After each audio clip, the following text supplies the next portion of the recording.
In the past several days, I heard people talking about China. And also, I talked to friends about China and Chinese internet. Something is very challenging to me. I want to make my friends to understand China is complicated. So I always want to tell the story like one hand it is that, the other hand is that. You can't just tell one side story. I give you an example. China is a BRIC country.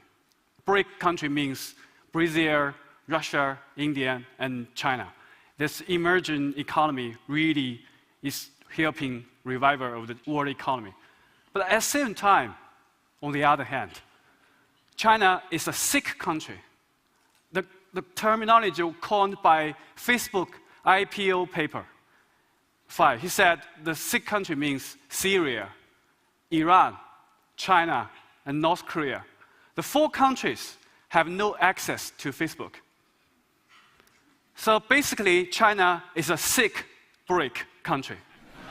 Another project was built up to watch China and Chinese internet. But now, today, I want to tell you my personal observation in the past several years from that war. So, if you are a fan of the Game of Thrones, you definitely know how important a big war for an old kingdom. It prevents weird things from the north. Same was true for China. In the north, there was a great war, Changcheng. It protected China from invaders for 2,000 years. But China also have a great firewall. That's the biggest digital boundary in the whole world. It's not only to defend Chinese regime from the overseas, from the universal value, but also prevent Chinese own citizens to access the global free internet, and even separate themselves into blocks, not united. So basically, internet has 2 internets. One is the internet, the other is the ChinaNet. But if you think the ChinaNet is something like a dead land, wasteland, I think it's wrong. But we also use very simple metaphor, the cat and the mouse game, to describe in the past 15 years the continuing fight between Chinese censorship, government censorship, the cat, and the Chinese internet users. That means us, the mouse. But sometimes this kind of a metaphor is too simple. So today I want to upgrade it to 2.0 version. In China, we have 500 million internet users. That's the biggest population of netizen internet users in the whole world. So even Chinese is a totally censored internet, but still Chinese internet society is really booming.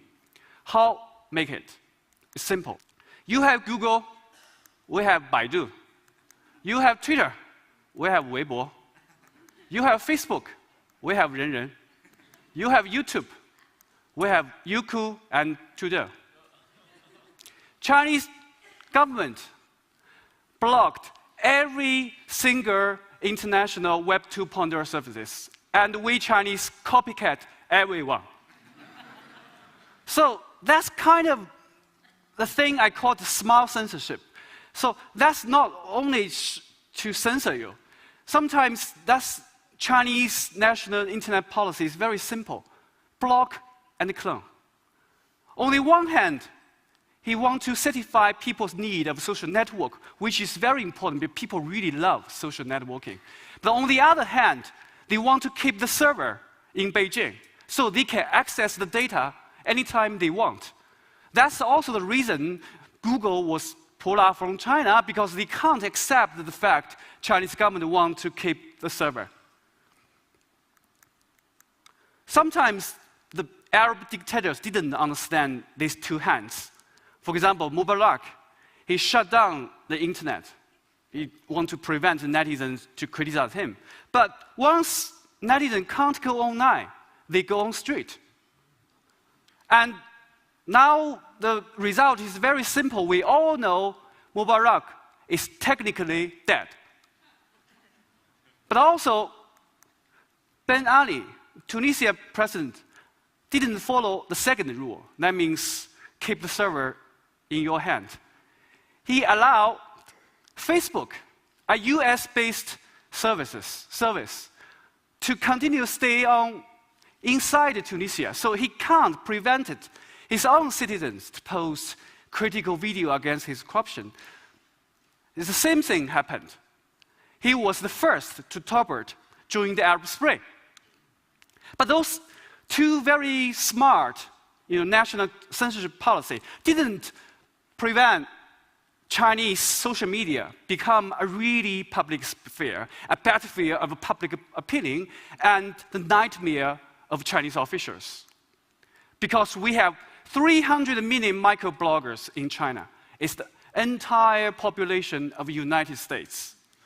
So when these 300 million people, microblogger, even they blog the tweet in a censored platform, but itself is China-led, but itself can create very powerful energy, which has never happened in the Chinese history. 2011, the July, 2 British trains crashed in Wenzhou, a southern city. Right after the train crash, authorities literally want to cover up the train, bury the train. So it angered Chinese netizens. The first 5 days after the train crash, there were 10 million criticism of the posting on the social media, which never happened in Chinese history. And later this year, the real minister was sacked and sentenced to jail for 10 years. And also, the very recently, very funny debate between the Beijing Environment Ministry and American Embassy in Beijing. Because the ministry blamed American Embassy for intervening Chinese internal politics by disclosing the air quality data of Beijing. So, the app is the embassy data, the PM 2.5. He showed 148. He showed is dangerous for sensitive group. So, suggestion is not good to go outside. But the Đằng is the ministry's data. He shows 50. He said it's good. It's good to go outside. But 99% of Chinese microbloggers stand firmly on the embassy side. I live in Beijing. Every day, I just watch the American embassy's data to decide whether I should open my window. Why Chinese social networking, even within the censorship, is so booming? Part of the reason is Chinese languages. Twitter and Twitter clones have a kind of a limitation, 140 characters. But in English, it's 20 words or a sentence with a short link. Maybe in Germany, German language, maybe just aha. But in Chinese language, it's really about 140 characters, means a paragraph, a story. You can almost have all the journalistic elements to there. For example, this is the Hamlet of Shakespeare. It's same content. You can see exactly one Chinese tweet is equal to 3.5 English tweets. Chinese is always cheating, right? So because of this, Chinese really regard this microblogging as a media, not only headline to media. And also, the clone. Sina company is the guy who cloned the Twitter. And they even has their own name with Weibo. Weibo is Chinese translation for microblog. It has own the innovation at the commenting area, make the Chinese Weibo more like Facebook rather than the original Twitter. So these innovations and the clones as the Weibo and the microblogging, when they come to China in 2009, they immediately become the media platform itself. It become a media platform of 300 million readers. It become the media. If anything not mentioned in Weibo, it does not appear to exist for Chinese public. But also, Chinese social media is really changing Chinese mindset and Chinese life. For example, they give the voiceless people a channel to make your voice heard. We had a petition system. It's a remedy outside the judicial system. Because Chinese central government want to keep a myth. The emperor is good, but all the local officials are thugs. So that's why the petitioner, the victims of the peasant, went to take the train to Beijing to petition to central government, the emperor want to settle the problem. But when more and more people go to Beijing, they also cause the risk of revolution. So they send them back recent years. And even some of them were put into black jail. But now we have the Weibo, so I call it Weibo petition. People just use the cell phone to tweet. So your sad stories, by some chance, your story will be picked up by reporters, professors, or celebrities. One of that is Yao Chen. She's most popular microblogger in China who has about 21 million followers. They're almost like a national TV station. If you sad story, will pick up by her. So this Weibo, social media, even in the censorship, still gave Chinese a real chance for 300 million people every day chatting together, talking together. It's like a big TED, right? But also, it is like the first time a public sphere happened in China. Chinese people start to learn how to negotiate and talk to people. But also, the censorship is not sleeping. It's so hard to post some sensitive words in the Chinese Weibo. For example, you can't post the name of the president, Hu Jintao. And also, you can't post the city of Chongqing, the name. And until recently, you can't search the surname of top leaders. So, the Chinese are very good at these puns and alternative wording and even memes. They even themselves use the name of this war-changing battle between the grass-mud horse and the river crab. Grass-mud horse is 操你马. It's the phonogram for motherfucker. It's netizen call themselves. Netizen call themselves. River crab is 和谐, is the phonogram for harmonization for censorship. So that's kind of a 操你马 versus the 和谐. That's very good. But so that's when some very political, exciting moment happened, you can see on the Weibo, you see a lot of very weird stories happened. Weird phrases and words. Even you have a PhD of Chinese language, you can't understand them. But can you expect more? No.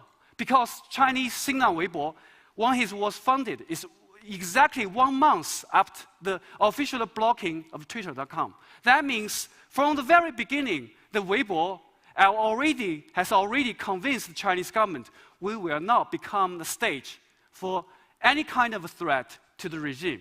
For example, anything you want to post, like get together or meet up or work, it will automatically record it and data mined and reported to a pool for further political analysis. Even you want to have some gathering, before you go there, the place is already waiting for you.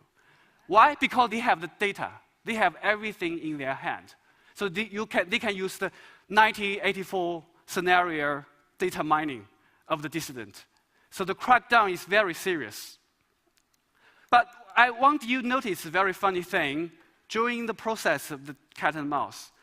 The cat is the censorship, but Chinese is not only one cat, but also have a local cat, central cat and local cats. Server is in the local cat's hand. So it lets, when the netizen criticize local government has any access of the data in Beijing. Without bribing the central cats, he can do nothing, only apologize. So in the past 3 years, social movement about microblogging really changed local government. They can become more and more transparent because they can't access the data. The server is in Beijing. the story about train crash, maybe the question is not about why 10 million criticism in 5 days, but why Chinese central government allow the 5 days of freedom of speech online. It never happened before. Answer is very simple. Because even the top leaders was fed up with this guy, this independent kingdom, so they want an excuse. So public opinion is very good excuse to punish him. But also the Bo Xilai case recently, very big news, he's a princeling. But from the February to the April in this year, Weibo really become a marketplace of rumors. You can almost joke everything about these princelings, everything. It's almost you are living in the United States. But if you dare to retweet or mention any fake coup about Beijing, in Beijing, you will definitely be arrested. So this kind of freedom is targeted and precise window. So Chinese in China, censorship is normal. Something you find is freedom is weird. Something will happen behind. Because he was very popular leftist leader. So central government want to purge him. They need very cute to convince all the Chinese people why he's so bad. So the Weibo, the 300 million public sphere, become a very good, convenient tool for political fight. But this technology is very new, but technique is very old. It's made famous by Chairman Mao Zedong, because he mobilized millions of Chinese people in the Cultural Revolution to destroy every local government. It's very simple, because Chinese central government don't need even lead the public opinion. They just give them a target window, no censor people. No censoring in China become a political tool. So that's the update about this game, cat and mouse. Social media changed Chinese mindset. More and more Chinese intend to embrace freedom of speech and human rights as their birthright, not some imported American privilege. But also, it gave Chinese a national public sphere for people to, it's like a training of their citizenship, preparing for the future democracy. But it didn't change Chinese political system. And also, Chinese central government utilized this centralized server structure to strengthen his power to control the local government and the different factions. So, what's the future? But after all, we are the mouse. Whatever the future is, we should fight against the mouse. There is not only in China, but also in the United States, there are some very small, cute, but bad cats. Sopa, Pipa, Acta, TPP, and ITU. And also, like Facebook and the Google, they claim they are friends of the mouse. But sometimes we see them dating with the cats. So my conclusion is very simple. We Chinese fight for our freedom. You just watch your bad cats. Don't let them to hook with the Chinese cats. Only in this, in the future, we will achieve the dreams of the mouse, that we can tweet anytime, anywhere, without fear.